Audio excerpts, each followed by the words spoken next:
Jordan ram ral tianga khopui hlun chua om sual he tu mithia lim te an le kong khan moi anu tu ra in su fai vekin le hu tiang chonin gal tiang an kai to lim takin kan leo ve ang ram ni oi ka ka kia kan khwal zin na ni ram te na kan tho rim na kan zo puni be ram lu be liam tu ka van ni tiang ti te za ni mo e na moi sa in kan ong yang buai na chung pia lui rong ram mo ya kia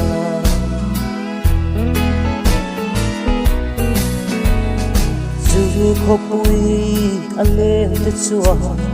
kadam lo etin lungai na ya tu ve an soi ngai to lo chan dom tu thung vanga sual ngai dam te an ni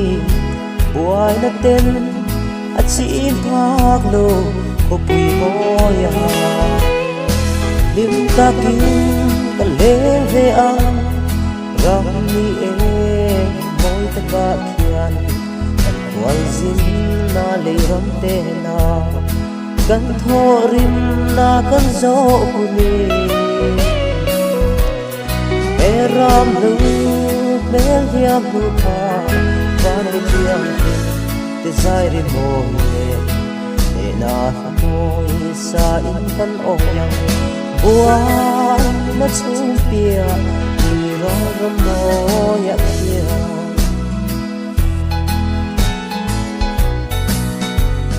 sual na ten an za re lei she o ma hian kan dam the i mangai te lal i ma e kap sa le vào dam lo nun tui hal te ta gilia ta thing nai dam doi om lo ni lim takin kan le ve ang ram ni moi ta ka khian kan khwal zin na li ram te na kan tho rim na kan zo puni be ram no bel hiam lu ka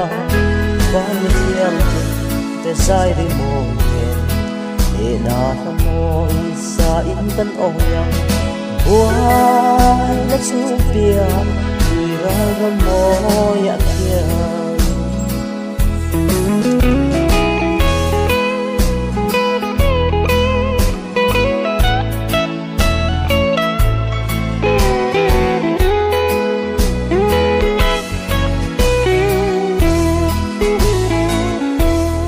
leiro pui